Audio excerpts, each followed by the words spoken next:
море синим, как в аптеке, все имеет суть и вес. Кораблю, как человеку, имя нужно позарез. Имя вы не зря даете. Имя создает образ человека. Придумывая имя для своего ребенка, родители отчасти определяют его дальнейшую судьбу. После принятия на Руси в IX веке христианства детей называли в честь имени христианского святого, надеясь на его небесное покровительство. Однако при этом у крещеного русича существовало и другое имя – языческое. Так, например, князь Ярослав Мудрый в крещении был Георгий, а Всеволод Большое Гнездо звался Дмитрием. Эта традиция не обошла и рядовых дворян.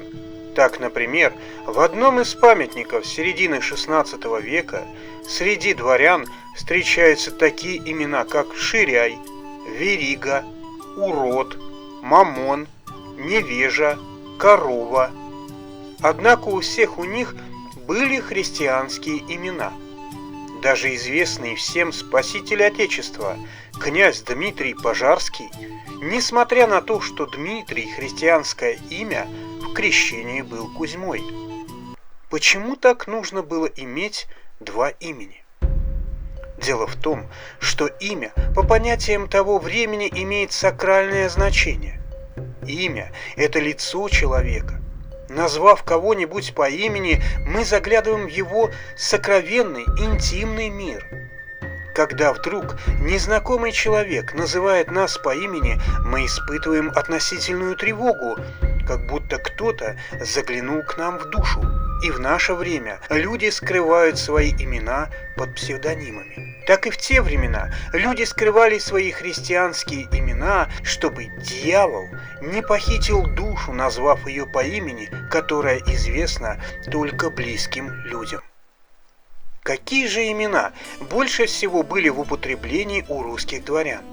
Для этого мы исследовали один дворянский список, который датируется 1629 годом. Всего в нем упоминается 913 человек. Из них 158 человек с именем Иван. На втором месте Федор – 63. Далее Василий – 60. Григорий – 44.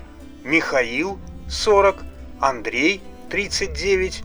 Петр, Яков, Афанасий, Алексей, Матвей, Степан, Лев, Семен, Дмитрий, Богдан, Никита, Гавриил, Борис, Даниил, Александр, Артемий, Владимир и Никифор. Остальные имена встречаются меньше, чем у 10 человек. Среди этих имен встречаются и языческие: воин, Ждан, Замятня, Нехороший, Посол и другие. Таким образом, мы видим, что среди дворян в XVII веке еще бытовали языческие имена.